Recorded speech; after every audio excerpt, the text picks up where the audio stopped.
this area we're in now is Tiong Bahru, and Tiong Bahru is iconic buildings here, which has a nice Art Deco feel, and it's a remnants of how in the beginning, before HDB, these were the flats that people used to live in. And this area here is a very good example of pre-World War II public housing.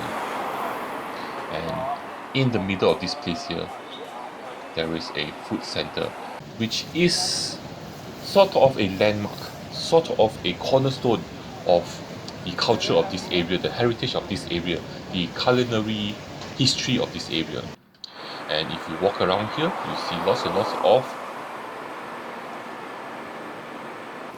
iconic Art Deco buildings. But people don't come here just to look at the buildings. They come here for the food.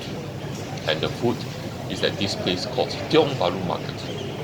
Originally, before World War II, there were two shophouses situated along Tiong Bahru Road, which served as a makeshift wet market, and also hawkers used to ply their trade here. And then later, along Seng Po Road, which is the predecessor of the Tiong Bahru Market, they built a food center. So they had proper infrastructure, for them, but it was mainly made of wood and I think zinc roof, and things were just sold, and food was sold here. And as with the times, lots of people, how do I say this, ply their trade illegally along the street side, and this place was no different. And I think most of these places also operated without a proper license, and police would come around and raid this place, and the illegal hawkers will spread, and disappear. So this was part of the routine for almost, I think, 50 years, until because this place started to become run down, but a very popular place for people to come for food. And a lot of the street hawkers from Chinatown actually came and set up stores here. So I think in 2004, the Seng Po market was shut down and underwent a complete renovation and remodeling. And this is what you see now. The present food center, opened in 2006, is the result of that. So now we have a two-story food center. At the bottom, a market, a wet market, and on top, the food center.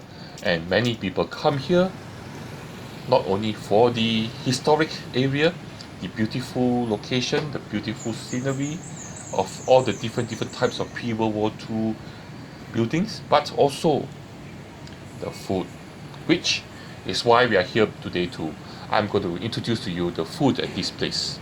So join me for this adventure, the What's Good to Eat at Tiong Bahru Food Center adventure, which I'm going to show you some of my recommendations of the food I've eaten here and what you should eat if you come here. So if you're interested in that, stay tuned. This is part 1 of my What's Good to Eat at Tiong Bahru Food Center video. So this is the food center, as you can see, clean, orderly, and a place to can come to eat good hawker food, Singapore food. And let's bring you to the first location. The place we're going to today is this place called Fishball noodle Yong Tau Fu. And here, I do like to come here for their fishball noodles. Yes, they are fishball noodles. First of all, look at the portion size. It is supposed to be the big portion size, but look at how much noodle they give you, and then the ingredients on top too. So what I ordered was their mee pork noodles, which is the flat yellow noodles, and then flavored well with this sauce. It's not overly spicy, it's not overly strong, but it's not mild too. Just enough for you to eat, to have flavor, and for you to taste the flavor of the noodles. So yes, when you bite into the noodles, first of all, they cook the noodle well. The noodle still has a very good bite texture to it, and then goes well with the sauce, And then when you bite the noodles, you can actually taste the yellow noodles. And then this is the soup that they give together with this dish. You can have this dish dry, which what I'm having, or with soup. I normally like it dry because they put sauce on it, and it does taste, it's tastier, for my opinion. So one of the major features of this noodle is there's a nice pork lard flavor to the noodles. Yes, pork lard. And the noodles also cook well. And that's why I do like to come here just to eat these noodles, because it has a nice old school taste. If you are missing the old school fishball noodle taste, this stall will give you that reminiscent taste. And yes, the noodles here is good. If you do like noodles, this is the place to come. If you like fishball noodles, this is also a place to come. And one thing I need to say is, if you come here during peak hour lunchtime, there is definitely will be a queue, but the queue is not too long. But you may have to wait a while because he cooks each dish individually. When you order it, he will cook the dish for you. The fishball, the fish dumpling, the lean meat, flavor-wise, taste-wise, texture-wise, quite normal. But you don't come here for those ingredients. You come here for the noodles, which have a nice bite texture, flavored well by the sauce, but not overpowering, and you can actually taste the flavor of the noodles. So yeah, a place to come if you like noodles. And this is the first dish I'm introducing to you at this food center here. So enjoy. If you like noodles, try this plate of noodles. Oh, because they do give you, okay, honestly, one of the real reasons why I like to come here to eat these noodles is because even though this is a large portion, it is huge portion size. Definitely will fill your tummy. Tummy, yummy, full of noodles. So if fishball noodles is not your cup of tea, walk around. There's lots and lots of food. Some places that are good, but I didn't feature in this video, that you can discover for yourself. But let me bring you to another place, one of my favorite places here to eat, but I do not come here often because there's a queue. And I'm in the queue. It's around 5 p.m, slightly before all the other stalls that are open for business during the evening time is open, and I'm coming here to this store here. They open for lunch. After lunchtime, they will close for a while, then later open up again at 4:30 p.m. And so the name of this place is called Hong Heng Fried Sotong Prawn Mee. And here I'm getting Hokkien prawn mee, Singapore style. And this is it. Of course, I ordered the large portion. Why not? If I want to queue up for it, I might as well maximize my satisfaction. So this is what I got. As you can see, a huge plate of noodles together with lots of sambal. Get more sambal. The sambal is the star of this show here. So first of all, this is the plate of noodles. You have yellow noodles cooked in a seafood broth and allowed time for the broth to be absorbed into the noodles. And that is one of the skill of the person who makes Hokkien mee, is the way they handle the noodles to absorb the seafood broth into the noodles to bring out the flavors. And this store does do that well. Just that when you first taste the noodles won't blow your mind. The flavors are all there, it's just that it's just a bit muted. But the secret here, the getting lost secret, is the sambal. The sambal on top there, do you see that? What you need to do is you need to mix in the sambal into the noodles.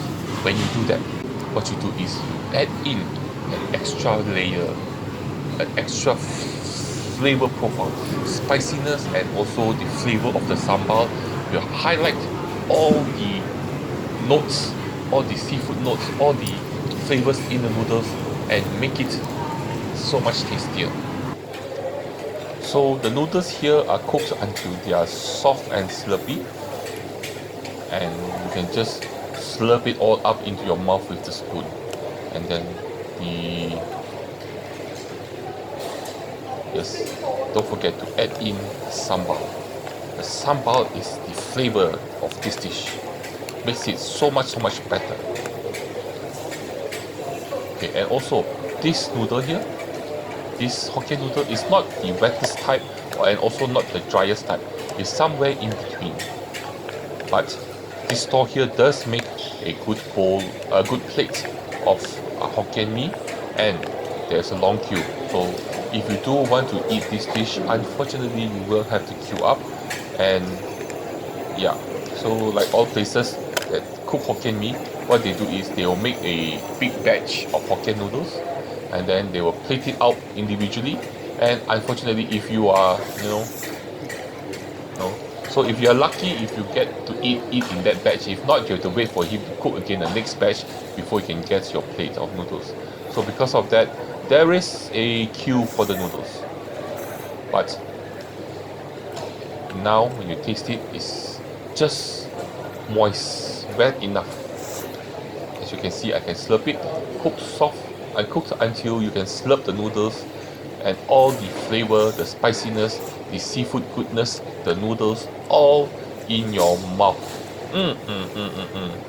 So this is the second dish here that I recommend to you.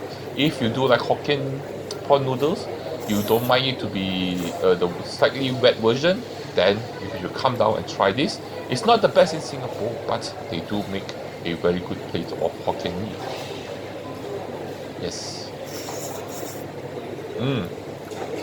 Good, yummy, delicious. And if you do like Hokkien noodles, Singapore style Hokkien noodles, this is a place that you shouldn't miss. Not the best. I mean, if you have your local favorites, the place that you always go to, this place here is still good compared to your local favorite. So, yep. Hokkien mee goodness. Ingredients like the prawn, everything quite just ordinary, but the noodles with the seafood stock, the sambal, the combination, just it's good. And lastly, this place here. Yes, this place. You're coming here for a snack. It's snack time. And we're at another store that also has a long queue. This store opens mainly in the morning. People come here since the morning to order it. The name of the store is called Jianpo Shui Kueh.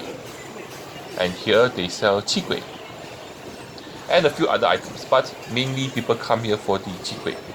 And if you want to order, you just have to queue up.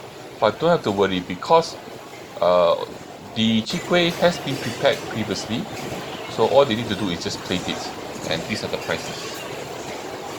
So the queue itself is not too long, and you can also order takeaway, or you can eat there. But takeaway is actually a very good option. Look at the container; they actually have their own takeaway containers with the chi kueh, which is steamed rice cake, just waiting to be eaten with preserved vegetable and the sambal chili sauce. So this type of breakfast item nowadays, okay, how do I say this? In the past, it was much readily available, much more people were selling it. But nowadays, a lot of places, there's only a few places left selling it, and some of the places that are selling it are actually chain restaurants like this store here. They started out at Tiong Bahru Food Center. Now they have chain stores selling this particular item all around the island. You can find it in many food centers. Not the yeah. So what you do is you have the steam cake here.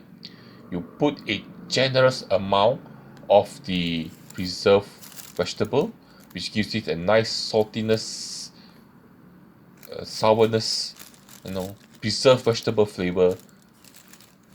This is a preserved radish. Let's try it.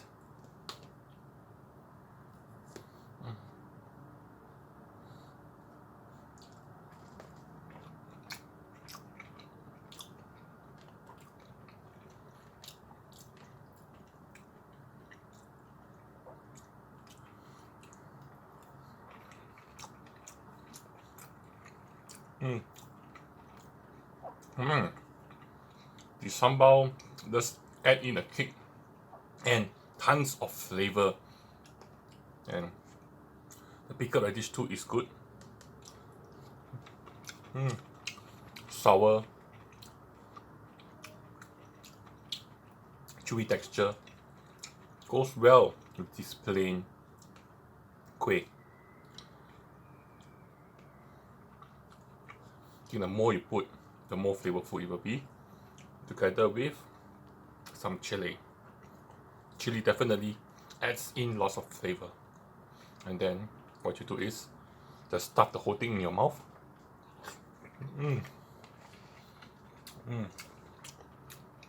That's good.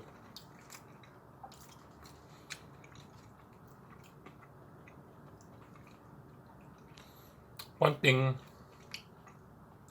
I do appreciate about this chwee kueh that's different from the Bedok chwee kueh is that the Bedok chwee kueh is a bit more soft and easily breaks apart when you put your fork in or whatever thing you use. Here, slightly firmer, so when you put your fork in, it doesn't break apart immediately. The sambal here, it is a bit oily, but the flavor is there, definitely there. Combine this together with the pickled radish, together with the plain chwee kueh. Yes, I said I do like it. But I think once you taste the chili, you will get addicted to it. And when you get addicted to it, you have no choice but to eat it all.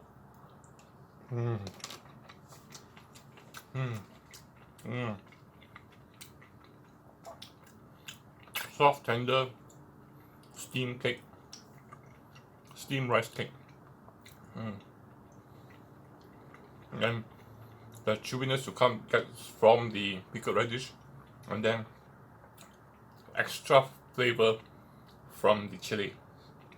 Just that it is a bit oily. Other than that, good. And so, this brings us to the end of our video here.